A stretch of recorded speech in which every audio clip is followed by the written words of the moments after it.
So I'm going to say who the questions are from. And if it's from you, just stand up and wave, and then we'll know what's up. This is from Joy Tucker. Ooh, Joy, hi. Wait, stand up, girl. That's Joy. Okay. How you doing? Joy wants to know, how did your views change while photographing the protests? Ooh, they changed a lot. They changed a lot. I look at my community different. You know, I took a lot of things in the city for granted, and especially the people. So now I don't take them for granted anymore.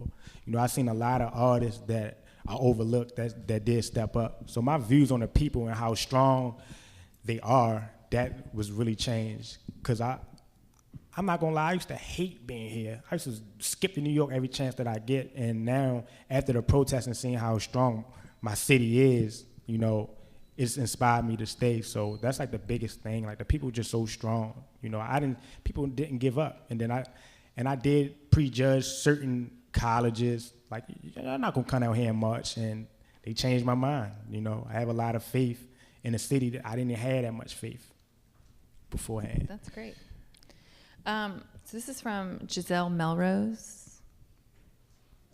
Yeah, hey Giselle. What is the overall message you want people to understand with your work?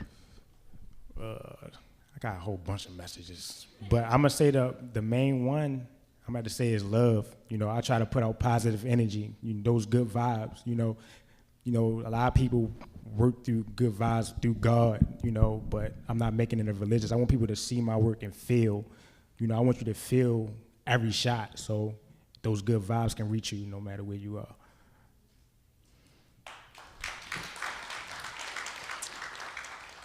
Alita Melosa? Yeah. Well, you gotta stand up. Hi. I hope you didn't ask me nothing all difficult either. All right. Do you feel photographers have a responsibility? This is a good one. Do you feel photographers have a responsibility to document our history? Hell yeah. I just was talking to someone about that, and when I was out there marching from day one, and I was one of the few only black photographers out there. I didn't see, maybe it was the hair, because last time I see you didn't have your hair like that. But, oh, you wasn't? Pending North, okay. But it wasn't a lot of black photographers out, and that's what disappointed me. But once them riots broke out, they was all skipping down that street, But after that, they disappeared again. So I'm calling on all black photographers. Y'all gotta step up. Y'all complain about you can't get this job or this gallery won't do that. No, you gotta make a name for yourself. If you love this city, you from this city so much, and everybody wanna use it to promote when it's something negative, when something positive come out of it, use your art for that. And I'm calling out every black photographer, because there's a lot of my peers that wasn't down there, and I lost respect for them. They hitting me up, congratulations. Boy, you should have been out there with me. You should have been out there with me and not congratulating me. You got a gift. You have a gift. You got 2,000 and 3,000 followers. I had 10,000 followers on Instagram and then a couple on Twitter. So from jump, I'm like, I know I can get these images it don't matter. Somebody gonna feel something from these images, and that's just what I did. And I'm calling on all black photographers. Something else happened, you better be on them front lines. Well, I got the following now. I tell everybody I'll follow you. All right, Richard Yost. Yeah. Hey, Richard. Empathy really comes out in both your photographs and the way that you talk. What do you attribute that to? Your ability to see other people's perspective? We are humans. I'm not a race person. Don't get me wrong. I know I'm considered a racist now because I say I love my people. But at the same time, I love all people. So I have friends from every background. I hang in every culture. Depending on my mood, I go certain places. Sometimes I want to party hard, I go out Federal Hill, I go out Canton, and I turn up. But if I want to hear some gangster music, I will go to the club. It depends on how I feel at the time, but I connect to all people, every person. I just love good energy, So I try to show both sides of the fence for both people, because I have friends on both sides of the fence. Yeah. And that's what this community, I just feel like they need more. It's a big gap. I hang in the Micah area, and then certain people here, I want to like bring that gap together so people can see how I see other people. Yeah, I'm gonna selfishly insert my follow-up question to that. But how did you? But empathy, being able to see someone else's perspective, I think it's sometimes a really rare characteristic. Did you learn that from your family? Is that something that you just feel like you've always had? Is it from looking at other artists' work? Like, where does that come from? And most of everything that I do is from experience. So growing up, I didn't know a lot of different nationalities. I went to a predominantly black school. So when I got the chance to like really like get around, I worked in corporate America for Transamerica. I made a lot of good friends. Just experience, just to see the good in all people. Just experience, just life. Yeah. All right. I'll leave you alone on that one. Okay, this is the one that I messed up. Phil Hertz. Hey, Phil. Oh, that's my boy. What's up? That's the homie. Now this is the one that I said. Sorry about that. How are you handling your newfound success? Since I'm sure people are treating you differently. Bruh. Everybody's acting like certain people, like my friends that I grew up with, like my brother, he treat me the same. Certain people treat me differently. A lot of people like, yo, when that check coming though, how much times pay you? Can I hold something? And then like certain people that I thought would be happy for me, not happy for me. They ain't really been there, so that kind of hurt. I'm still waiting for like my father to call me. He still hasn't called me. So I'm like Instagram and social media, it's not even mine no more. I want people to understand like I'm still human. So people are like, you gotta watch what you say. You tell them this is still my Instagram. I'm just, I be mad. I'm trying to reply to everything. I gotta like, so I'm still getting used to that aspect. But like far as the city, some people have happy for me, and then a lot of people left my corner. A lot of people saying that I'm going to change, and I'm still doing the same thing every day. I still go to work every day, but it's a gift and a curse, Yeah, makes sense. Okay, this is from Ephemeral Fossils. Are you here? Oh, hey, what's up? Thank you for your work, she says. What was the process from taking the photo to getting on Time magazine? Ooh. That was all it just was a barrage of everything because I didn't even know the picture went viral. When I first tweeted the picture for Times, I tweeted that and 2 more pictures afterwards while I was still protesting. So after I dragged my friend from riding, we went home. And when I got in the house, I was like, 500 retweets. And then it just was like boom, boom, boom, boom, boom, boom, boom. And then Fusion Magazine reached out to me first. And then I did, like, the guy was just like, I appreciate what you're doing. Are you getting paid for this? And then he, like, PayPal me $300. And I was like, why? He was like, no, just keep doing what you're doing. We need more people like you. And I was like, good. I was broke. I needed this $300. I can go to the bar now and get me something to drink. I'm good. Got gas money. So that, and then when the BBC contacted me, I was like, okay. And then that's when, like, a lot of artists started posting it. When Rihanna posted, I died. I was like, bruh, like, Rihanna. Like, all my female friends was like, yo, Rihanna just posted your picture. Rihanna just posted your picture. I was like, I saw it. So then it went viral, and then, like, a lot of people wanted to interview me. And then, like, when Times called me, and I was like, Time what?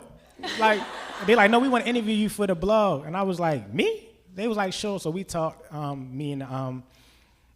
we talked for a while, me and the guy Paul. So I actually was on a blog originally. So from that blog, like the pictures were still going. Every picture that I post go viral. It just kept going viral, and I just kept posting. So then it was like, we want to give you a full spread. I was like, what? I was like, sure. At that point, I wasn't even thinking about getting paid. It just was like getting the pictures on that platform so it can bring attention. So then I still was marching, still taking pictures, still posting every day. Every picture that you see on my page, I posted from my phone.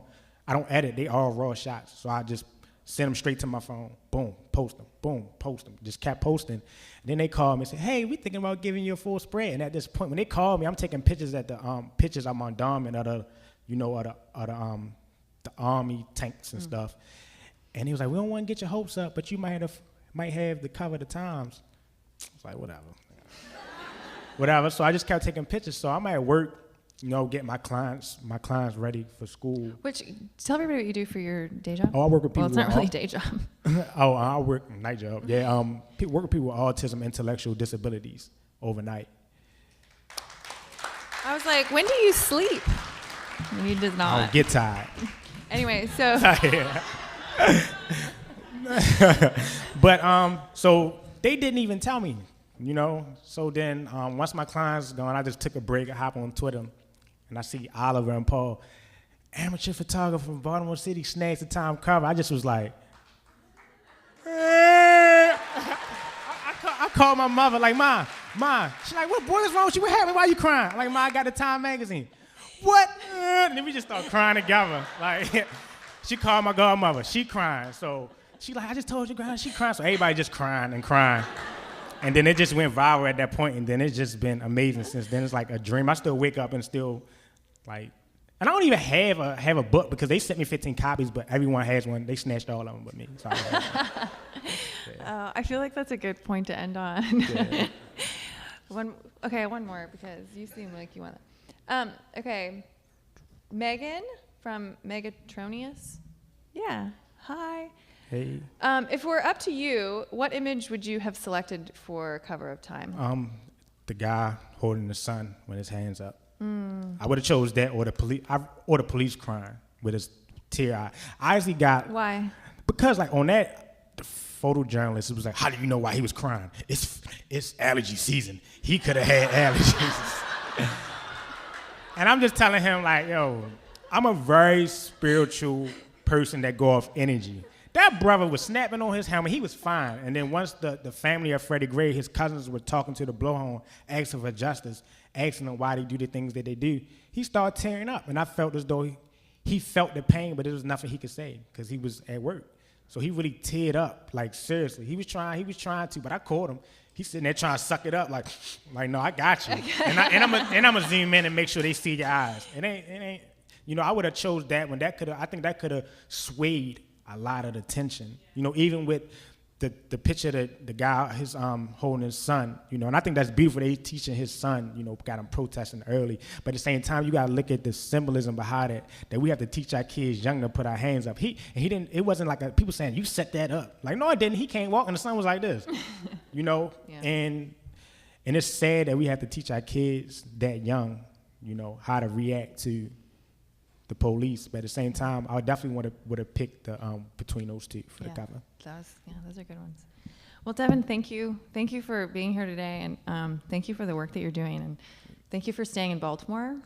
And I'm thank you for just all that you've given to this, because I think your voice among a lot of the other artists who are showing what's going on are a huge part of this revolution. So, thank you. Yeah, thank you. Yeah.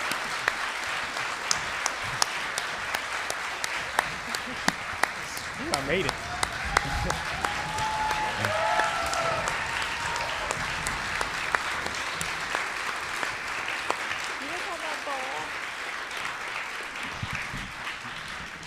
So Devin, we had people donate to. Thank you guys for donating and getting the prints. Wow. There's a bowl full of very large bills. Thank you guys. Thank you. So Devin, we know you've been looking for a new lens, and we know you just got in a car accident. You need Yeah. to pay your deductible. So that's just the we devil hope trying. We hope that helps Stay in out. a pot, Yeah. Yeah. Devin's gonna stick around for autographs if you want to get your print autographed, and we'll be hanging out for a little while. Thank you guys so much for coming out. It really means a lot to see this many people respond and be part of this conversation and care about what's going on in your community. So, have a great day. Thank you.